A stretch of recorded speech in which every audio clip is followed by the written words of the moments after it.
नमस्कार. आपण कधी पूल किंवा इमारतींमधले ते मोठे बीम बघतो ना, कधी विचार केलाय की वरून इतके शांत दिसणारे हे भाग आतून किती जबरदस्त ताण सहन करत असतील? हो ना. बाहेरून काहीच दिसत नाही, पण आत खूप काही घडत असतं. अगदी.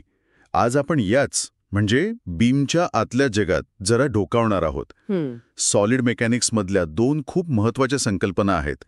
शियर फोर्स डायग्रॅम म्हणजे एसएफडी आणि बेंडिंग मोमेंट डायग्रॅम म्हणजे बीएमडी.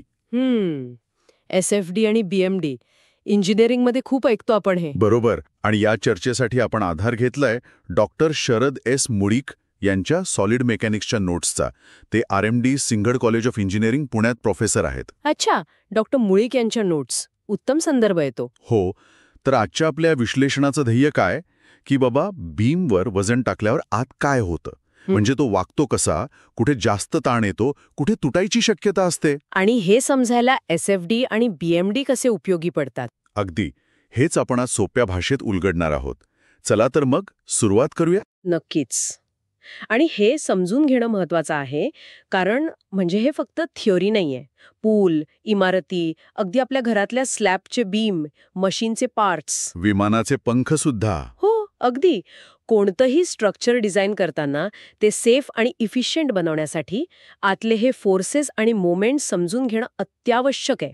अनेक स्ट्रक्चरल फेलियर मागे ह्याच विश्लेषणातली चूक असते कधीकधी. बापरे, म्हणजे हे खूपच क्रिटिकल आहे डिझाईनसाठी. हो. एसएफडी-बीएमडी आपल्याला हे टाळायला मदत करतात. ओके. तर मग अगदी सुरुवातीपासून सुरुवात करू. बीम म्हणजे काय आणि त्याला आधार कसा देतात, म्हणजे सपोर्ट्स. बरोबर.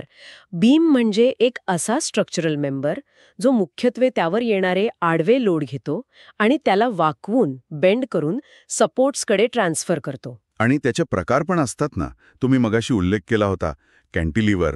हो. कॅन्टिलिव्हर म्हणजे एका बाजूला फिक्स, दुसरी बाजू मोकळी, जसं बाल्कनी. ओके. मग सिम्पली सपोर्टेड बीम, दोन्ही टोकांना फक्त टेकवलेला, जसं दोन विटांवर ठेवलेली पट्टी. ओव्हरहेम म्हणजे एका किंवा दोन्ही बाजूला सपोर्टच्या पुढे गेलेला बीम. आणि कंटिन्युअस? कंटिन्युअस म्हणजे ज्याला दोनपेक्षा जास्त सपोर्ट्स असतात.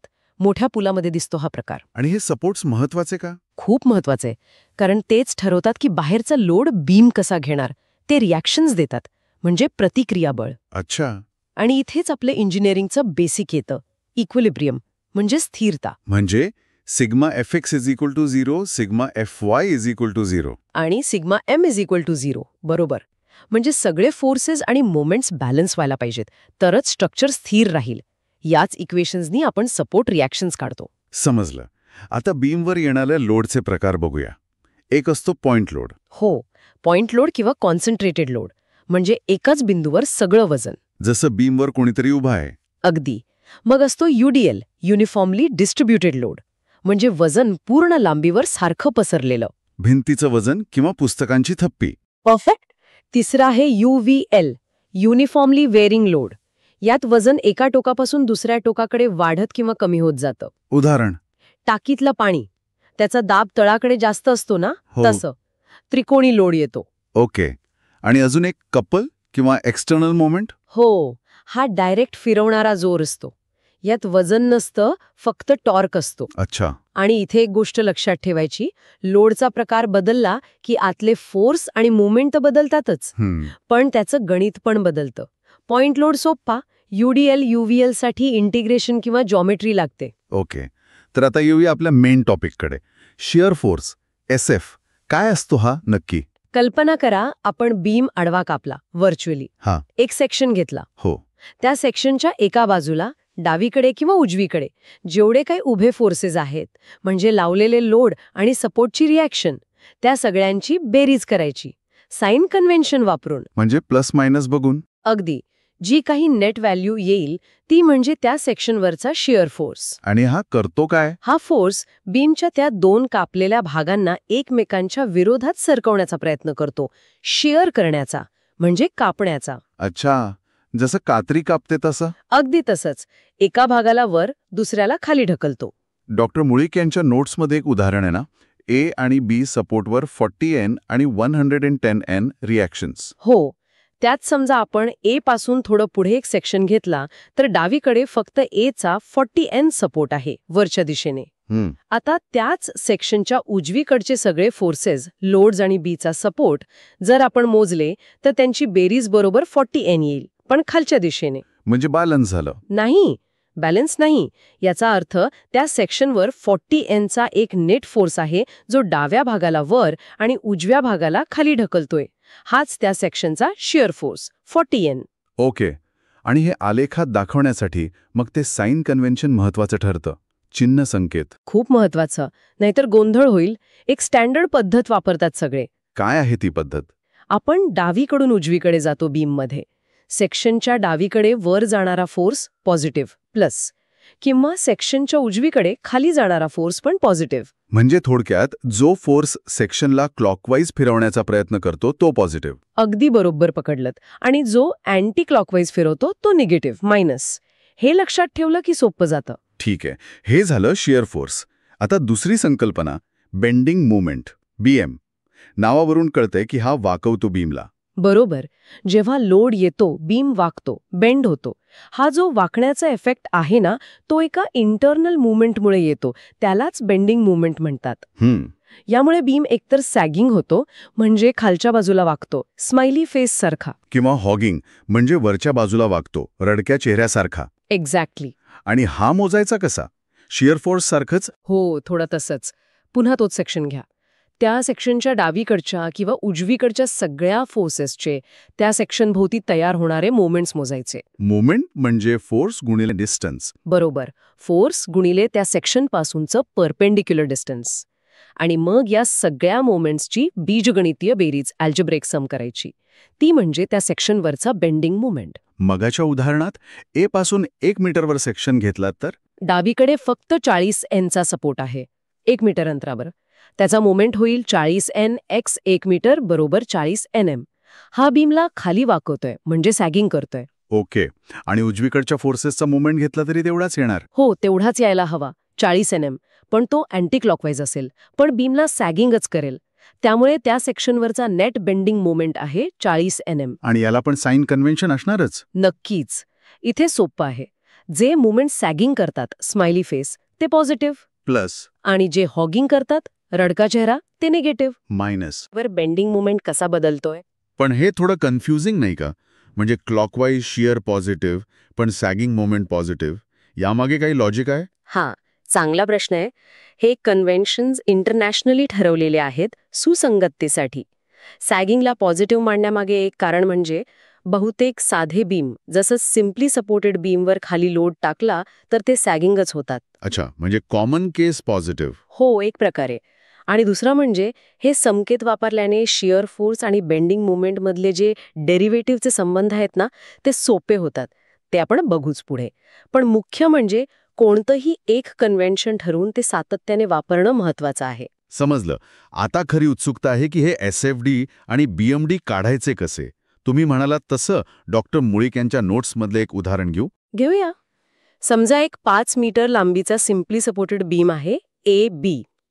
सपोर्ट्स ए आणि बी वर रिॲक्शन्स आहेत RA = 14 न्यूटन आणि RB = 16 न्यूटन. आणि ए पासून 2 मीटरवर सी बिंदूवर खाली जाणारा 30 न्यूटनचा लोड आहे. आणि तिथेच 20 न्यूटन मीटरचा क्लॉकवाईज एक्सटर्नल मुवमेंट पण लावलाय. ओके, मग कसं काढायचं? काही स्टेप्स आहेत. पहिली पायरी, महत्वाचे पॉइंट्स ओळखा. म्हणजे टोकं ए, बी, सपोर्ट्स ए, बी, पॉइंट लोडची जागा सी, UDL, UVL सुरू आणि शेवट होण्याचे पॉइंट्स इथे नाहीयेत, आणि एक्सटर्नल मुवमेंटची जागा सी. म्हणजे ए, सी आणि बी हे महत्वाचे पॉइंट्स झाले. बरोबर. आता दुसरी पायरी, शिअर फोर्स SF काढू. प्रत्येक महत्वाच्या पॉइंटच्या अगदी डावीकडे जस्ट लेफ्ट आणि उजवीकडे जस्ट राईट SFची व्हॅल्यू काढायची. ओके. ए वर? एच्या डावीकडे काहीच नाही, तर SFLA = 0. ए वर 14 न्यूटनचं सपोर्ट वर आहे, तर SFRA = +14 न्यूटन. मग सी पर्यंत? ए आणि सी मध्ये काहीच नाही, तर हाच SF +14 सीच्या जस्ट लेफ्ट पर्यंत राहील. म्हणजे SFLC = +14 न्यूटन. आता सी वर लोड आहे 30 न्यूटन खाली. हो, त्यामुळे तिथे SS एकदम खाली येईल. +14 30 = -16 न्यूटन. तर SFRC is equal to -16 newton. आणि त्या 20 न्यूटन मीटर मोमेंटचं काय? त्याचं शिअर फोर्सवर काही परिणाम होत नाही हे लक्षात ठेवायचं. अच्छा. मग बी पर्यंत? सी आणि बी मध्ये काही नाही. तर हाच -16 न्यूटनचा SF बीच्या जस्ट लेफ्ट पर्यंत जाईल. SFB is equal to -16 newton. आणि बी वर 16 न्यूटनचा सपोर्ट आहे वर? हो, तर तिथे SF परत 0 होईल.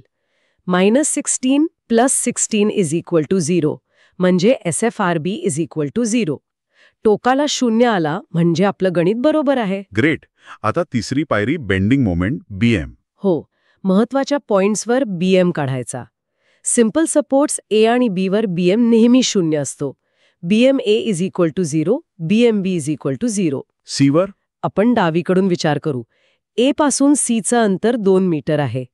तर Aच्या सपोर्टमुळे 14 न्यूटन, C वर मोमेंट येईल 14 newton into 2 metre is equal to +28 newton metre.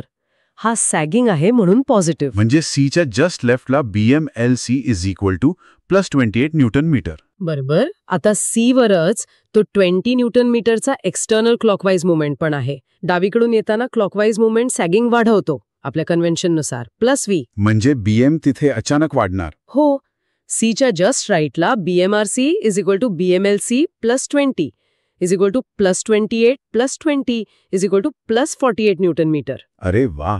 म्हणजे एक्सटर्नल मुवमेंटमुळे BMD मध्ये एकदम जंप येते. अगदी. आणि B वर 0 येतोय का ते चेक करायचं. आपण डावीकडून पूर्ण कॅल्क्युलेशन केलं तर +14x5 - 30x × 5 - 2 +20 is equal to 7090 +20 is equal to 0. येते 0. म्हणजे आता या व्हॅल्यूज वापरून आपण ग्राफ काढू शकतो SFD आणि BMD. हो, आणि त्या ग्राफचा शेप खूप महत्वाचा असतो. कसा? SFD मध्ये बघा, पॉइंट लोड असेल तिथे व्हर्टिकल लाईन येते, लोड नसेल तर हॉरिझॉन्टल लाईन, UDL असेल तर तिरकी सरळ रेषा इन्क्लाइंड स्ट्रेट लाईन, UVL असेल तर पॅराबॉलिक कर्व्ह. आणि BMD मध्ये? BMचा शेप SFD वर अवलंबून असतो. जिथे SF कॉन्स्टंट हॉरिझॉन्टल तिथे BM लिनियर तिरकी सरळ रेषा. जिथे SF लिनियर तिरकी रेषा तिथे BM पॅराबॉलिक दुसऱ्या डिग्रीचा. जिथे SF पॅराबॉलिक तिथे BM क्यूबिक तिसऱ्या डिग्रीचा. म्हणजे BMचा ऑर्डर हा SF पेक्षा 1 ने जास्त असतो. करेक्ट. आणि यातूनच एक खूप महत्वाचा गणितीय संबंध मिळतो आपल्याला. लोडचा rate W, shear force V आणि बेंडिंग मोमेंट M यांच्यातला. कोणता संबंध? 2 फॉर्म्युले आहेत. dVdx is equal to -W आणि dMdx is equal to V. Okay, थांबा. हे डेरिव्हेटिव्ह आले. dVdx is equal to -W म्हणजे काय? सोपं आहे. याचा अर्थ कोणत्याही पॉइंटवर शियर फोर्स ज्या रेटने बदलतोय म्हणजे SFD ग्राफचा स्लोप उतार तो त्या पॉइंटवरच्या लोडच्या इंटेन्सिटीच्या Wच्या निगेटिव्ह व्हॅल्यू इतका असतो. उदाहरण? समजा UDL आहे. W is equal to constant. तर dVdx कॉन्स्टंट निगेटिव्ह असेल. म्हणजे Vचा ग्राफ SFD एक सरळ रेषा असेल जिचा स्लोप निगेटिव्ह आणि कॉन्स्टंट असेल. जर लोड नसेल W इज इक्वल टू 0 तर dVdx इज इक्वल टू 0 म्हणजे V बदलणार नाही, SFD हॉरिझॉन्टल असेल. ओके. आणि दुसरा formula dMdx is equal to V. याचा अर्थ कोणत्याही पॉइंटवर बेंडिंग मोमेंट ज्या रेटने बदलतोय म्हणजे BMD ग्राफचा स्लोप उतार तो त्या पॉइंटवरच्या शियर फोर्सच्या V व्हॅल्यू इतका असतो. How interesting. हो, आणि हे खूप महत्वाचं आहे. याचा अर्थ जिथे शियर फोर्स जास्त असेल तिथे बेंडिंग मोमेंट पटकन बदलेल, BMDचा स्लोप जास्त. हां. आणि जिथे शियर फोर्स 0 असेल V इज इक्वल टू 0 तिथे बेंडिंग मोमेंट बदलायचं थांबेल, स्लोप 0. अगदी. म्हणजे त्या पॉइंटवर बेंडिंग मोमेंट एकतर मॅक्झिमम असेल किंवा मिनिमम. अरे वा. म्हणजे मॅक्सिमम बेंडिंग मोमेंट कुठे आहे हे शोधायला शियर फोर्स कुठे 0 होतो हे बघायचं. करेक्ट. डिझाईनसाठी ही जागा शोधणं खूप महत्वाचं असतं. कारण तिथेच बीमवर सगळ्यात जास्त स्ट्रेस येतो. तिथेच तो फेल होण्याची शक्यता जास्त असते. हे 2 फॉर्म्युले म्हणजे एक प्रकारे क्रॉस चेक पण आहेत. तुमचा SFDचा स्लोप लोडशी आणि BMDचा स्लोप SFDशी मॅच झाला पाहिजे. वाह. हे खरंच खूप उपयोगी आहे. आलेख बरोबर आहे की नाही हे तपासायला. डॉक्टर मुळीक यांच्या नोट्समध्ये पण काही पॉइंट्स टू रिमेंबर आहेत ना? हो, महत्वाचे आहेत ते. SFDसाठी टोकाना simple support free end SF 0 असतो.